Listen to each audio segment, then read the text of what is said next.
Ya estamos en contacto con Hernán Madera. Hernán, muy buenos días.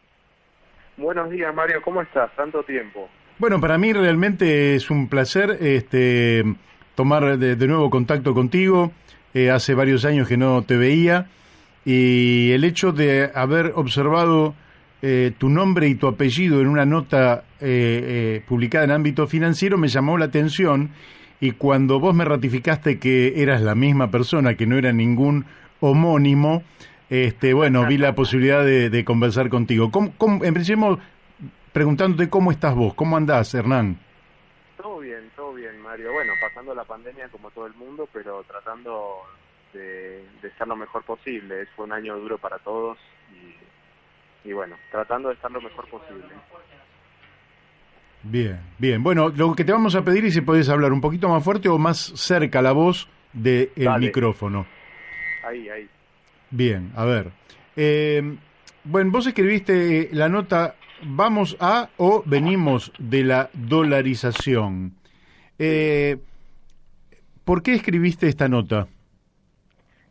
Es que me parece que hay como un run, un batifondo con el tema de la dolarización, que cada tanto cuando el dólar paralelo se dispara, o el dólar oficial incluso en el 2018, aparece este tema de la dolarización. Entonces tenía ganas de poner blanco sobre negro qué era realmente lo que había ahí atrás, Mario. Claro, claro. Vos sabés que yo tengo un sentir nacional, y cuando Sí, dicen que quieren cerrar el Banco Central, digo que no son libertarios, son colonialistas directamente, porque claro, lo que queda abierto es el Banco Central de otro país. exactamente, Es decir, sí. no es que cierran no es que cierran los bancos centrales, cierran el Banco Central de la Argentina. Exacto. ¿Y vos creés que si estos libertarios van a China y le dicen cierren su Banco Central, los chinos cierran el Banco Central? No, absolutamente no. Lo que pasa es que la Argentina tiene una quinta columna enorme, Mario. Vos lo Claro. sabés mejor que yo. Mm. Pues sos joven todavía, pero tenés algunos años más que yo y lo sabés. La Argentina tiene una quinta columna muy grande que aparte es muy parasitaria, ¿no? Porque uno podría decir que algunos países vecinos también la tienen, pero en definitiva tratan de meter un proyecto nacional dentro de un proyecto colonial. La Argentina es el saqueo, Mario. Sí, claro, total y Digo, absolutamente. nosotros tenemos al protagonista de Robo para la Corona hoy comprando la mayor distribuidora de energía del país. ¿Y qué dirá Horacio Berbisky de esto? Es muy buena pregunta. Es una gran pregunta, Mario. Si vos te lo pones a pensar, te diría que protagonista, el autor y el actor de reparto de Robo para la Corona están en el mismo gobierno. Claro, es Es terrible. interesante hablar porque Hernán es un muchacho joven, muy inteligente. ¿Vos sabías, Hernán, que en una oportunidad yo tuve un intercambio con Martín Tetaz, ¿no? Sí, Y él, bueno, donde efectivamente se trataba este tema, yo planteaba lógicamente una postura nacional. Para una nación es sumamente importante tener política monetaria, de la misma manera que tener política cambiaria, manejar las tasas de interés. ¿Por qué? Porque le permite, bueno, inducir en los ciclos hacia un lado o hacia el otro, le permite defenderse en un momento determinado, y él me mandó una tesis de él, pero donde el Banco Central ya no era la Reserva Federal de los Estados Unidos, sino el Banco Central de Brasil, lo cual me pareció un colonialismo de segunda categoría incluso. claro, porque a veces estamos tan desesperados, bueno, hay gente que son economistas con posgrado en panelismo televisivo, eh, digo, se apuran a dar propuestas en esa situación o a decir cualquier cosa, y bueno, esa es otra, ¿no? Que bueno, en vez del dólar vamos con una moneda semidura, en vez de dura, semidura, como la de Brasil, que la verdad es que Brasil ha logrado tener cierta estabilidad en su moneda, y porque Brasil tenía una situación parecida a la de la Argentina, pero bueno, se bancaron en la devaluación del 99, perdió el sucesor de Cardoso. Eso en Argentina es impensado, ¿no? O sea, por ganar la elección se tira a la casa, todo por la ventana, la gente, todo. Porque la derrota del sucesor de Cardoso en Brasil hay que buscarla en la devaluación, Mario. Claro. ¿Viste? Hay que buscarla en la devaluación y en las consecuencias de la devaluación. Y ahí vino Lula, que siguió con una política un poco también bastante responsable, y bueno, y crearon una moneda. Un país que había tenido el nuevo cruzado, ¿viste? Sí, había tenido varias monedas igual que la Argentina, y una hiperinflación de mediados de los 90, un poco antes de los 90. Bueno, nosotros... Recordá, Mario, para que se acuerden los Generación X, que Yuya trabajaba en la Argentina, porque Brasil se estaba hundiendo. Claro. La famosa... sí, bueno, no voy a cantar porque voy a pasar papelones, así que no voy a decir cómo cantaba. No, pero Yuya. digo, ni de la Central Real, se con la valija y se fue. Entonces, así. Sí, claro. ¿Cómo evaluás el proceso de la moneda chilena? Mirá, ahí es otra historia totalmente distinta, Mario, porque vos conocés más de historia que yo, pero ahí hubo un ajuste tremendo. La consecuencia mayor del ajuste en los 80 de Chile o de cualquier país es una emigración masiva, cosa que Chile tuvo. Vos cuando haces un ajuste pero absolutamente tremendo, lo que tenés no es emigración solamente, sino emigración masiva en pocos años. Y si todos recuerdan bien, los que somos patagónicos o los que vivimos en la Patagonia, lo que fue la emigración chilena de los años 80, o sea que esa situación no es totalmente replicable. ¿Dónde es replicable eso, Mario? O sea, los que conocen historia chilena saben que la brutalidad chilena viene de mucho antes que Pinochet, está arraigada en la sociedad, y bueno, es un país que puede hacer eso de última, si vos te lo pones a pensar. Argentina se mataron decenas de miles de personas, pero la dictadura no se animó a hacer eso. Sí. Sí, acá, acá había muchas contradicciones. Ahora, ¿cómo justifica? Vos decís que hay economistas graduados en televisión, no sé. En panelismo. En panelismo de televisión, está muy bueno. Ahora, lógicamente que la televisión, que es un factor de poder incuestionable, gran medio de comunicación, promueve lo que quiere. Mirá si lo sabré yo, habiendo sido candidato tantas veces, que lógicamente los canales te abren o te cierran conforme determinados intereses. Ahora, ¿cuáles son los intereses a partir de los cuales, qué grupos están interesados en promover a estos libertarios que efectivamente de llegar, lógicamente no van a llegar al gobierno, pero si llegaran al gobierno porque las circunstancias así lo quisieran, la catástrofe que producirían sería inconmensurable? ¿Qué grupos ves vos que estén promocionando a estos tipos? Javier Milei es empleado del que se quedó con los aeropuertos del Estado. ¿Empleado de quién? Es empleado del que se quedó con los aeropuertos del Estado. De Ornequian. Claro. Ahí vos tenés a alguien que la valorización le vendría muy bien, porque él cobra una tarifa en los aeropuertos, esa tarifa sería dolarizada, etcétera, etcétera. Los partidarios de la dolarización, Mario, perdieron feo en el 2002, que mandaron a una leyenda viviente como Felipe González a hacer lobby para la dolarización. Clarín se puso absolutamente en contra. No sé si te acordás que en la televisión ponía el llamado español, o sea, mostraba que España estaba haciendo de todo tipo de gestiones, los bancos españoles, las empresas privatizadas españolas. Y bueno, en ese choque entre multinacionales y burguesía local o empresariado parasitario local del 2002, yo te diría que de fines del 2001 más que del 2002, ganó la burguesía parasitaria local.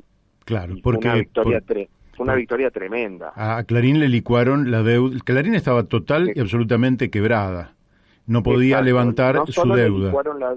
No solo le licuaron la deuda, sino que salió la ley de no quiebra, la ley de bienes culturales, que ninguna empresa de Clarín podía quebrar. Porque no era ningún bien cultural, porque también estaba Ciudad Internet, digamos, ahí adentro. Era un listado de las empresas de Clarín. Otra de las leyes Clarín que salió, de tantas que salieron, Mario, pero Clarín, en realidad fue como el empresariado local, la mayor parte jugó a favor de la licuación de las deudas y la especificación de las deudas.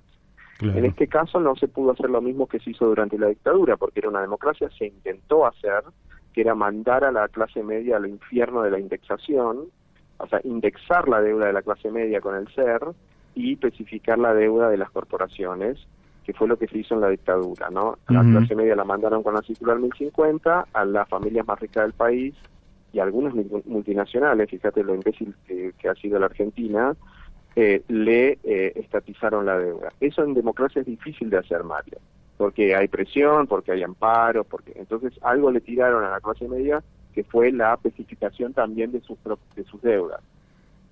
Claro. Sí. O sea, la derrota esa fue tan fuerte, Mario, en el 2001, 2002, de las multinacionales y de los bancos, etcétera, que nunca volvieron a ser ese grupo tan poderoso e influyente que fueron en los 90. Sí. De hecho, vos fijate que Telefónica y Carlos Slim, que fue durante muchos años el hombre más rico del mundo, se tragaron el monopolio del cable de Clarín.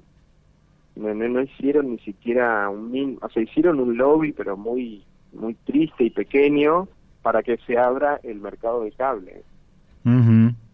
¿Viste? O sea, yo ubico la pasividad de las multinacionales hoy en que se van del país, incluso en la victoria que tuvieron en 2001-2002 la burguesía local. Parasitaria en gran medida, no toda, pero en gran medida. Y yo te diría que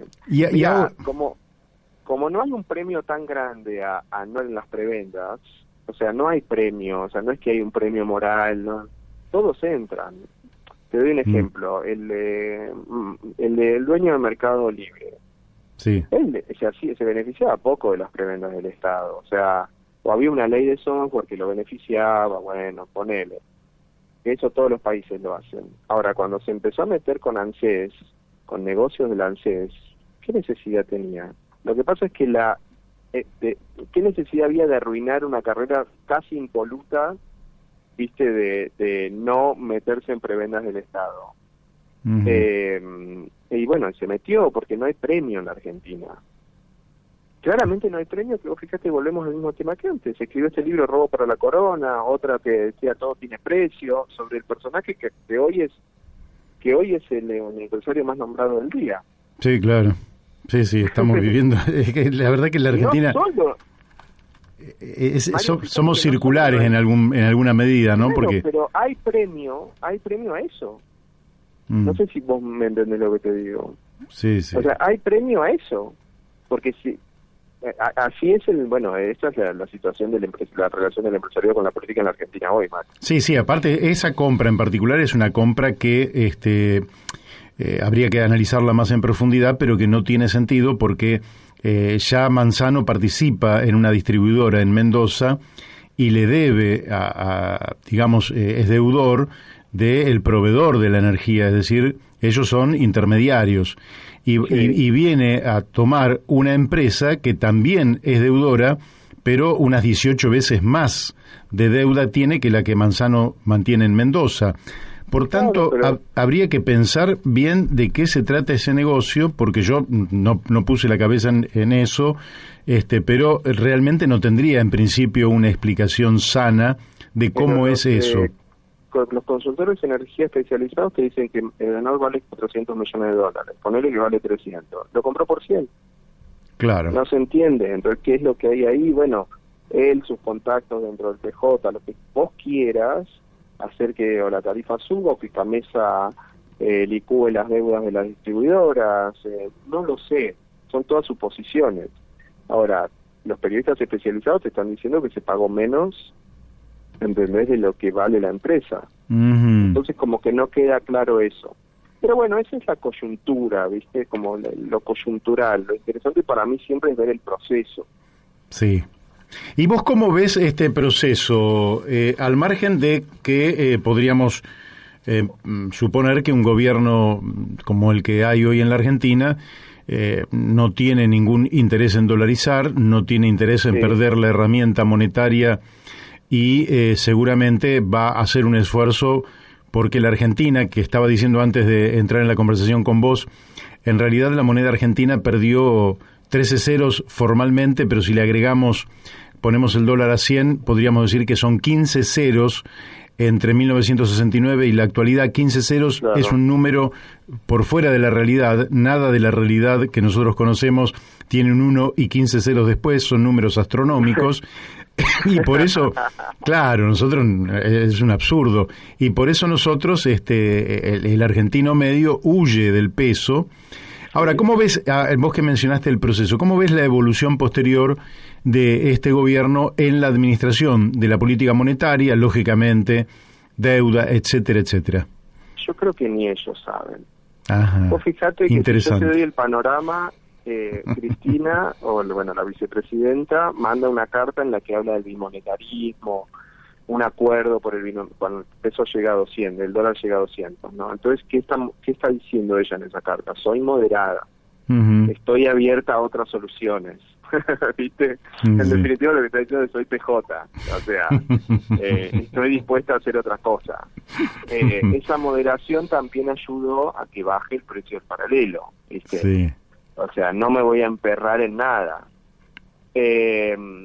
Después tenemos un ministro de Economía que le está tomando el gustito a los flashes y a las cámaras y a las notas y a que le saquen fotos jugando al fútbol. Así que ahí pongo un gran signo de interrogación, ¿no? Sobre un académico que venía a resolver el tema de la deuda y ya está, a un tipo que le empieza a gustar estar ahí, Claro. en el centro. Y bueno, después la interna que todos conocemos. ¿Qué va a hacer el gobierno? Va a esperar la cosecha gruesa, Mario. Marzo. Claro, va a esperar la cosecha gruesa, va a esperar que la soja siga subiendo, pero no hay un gran plan. Nos encanta pensar que hay un gran plan porque el ser humano lo necesita, lo necesitamos como humanos, ¿entendés? O sea, Sí. no podemos decir, bueno, abajo no hay nada, no hay red, no hay nada. No hay red ni 1 metro, no hay red ni 100 metros, no hay red ni 200 metros, no hay red ni 1000 metros abajo. Pero en realidad, Mario, es una hoja al viento esto. Claro. O sea, vos pensás que a Macri le avisan más o menos para enero del 2018, le dicen no tenés más financiamiento. Y no se hizo nada. O sea, no es que pues no tenés más financiamiento y pues para él era como, bueno, pasa un carro. Y para todo el gabinete, porque es tan duro esa noticia, ¿entendés? O sea, tan dura que no la podés ni absorber. Porque es como, bueno, se hunde todo. Entonces, bueno, pero de todas formas, Hernán, hay también como una enajenación de la realidad.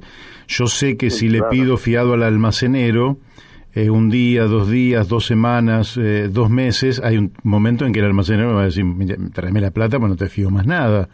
Da la impresión de que ellos no tenían sentido de realidad y finalmente absorbieron la totalidad de lo que el mercado estaba dispuesto a prestar, sobrepasaron esas potencialidades en la creencia de que ellos generaban confianza y eran cancheros. Claro, y tuvieron suerte, Mario, de que hay un tipo que no sabe ni dónde queda Buenos Aires, que era el presidente de Estados Unidos, que todavía lo es, y que decidió, por una cuestión geopolítica, pero principalmente porque se le cantó a él, tratar de salvar al gobierno argentino. Claro. ¿Viste?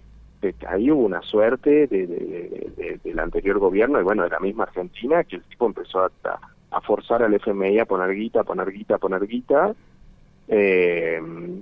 porque si no eso se hundía mucho antes, Mario. Yo me acuerdo que Clarín mandó a la nata en su editorial a decir, bueno, si esto no se resuelve en 1 semana no hay gobierno. O sea, eso es un mensaje claro del grupo más poderoso de la Argentina al gobierno. Me acuerdo que eso fue, ponerle creo que mayo. ¿Viste? Y bueno, encontraron a Trump, que es un tipo muy irresponsable, que le empezó a tirar plata hasta que perdió las PASO. Después no le cerraron la canilla. Ahí se terminó todo.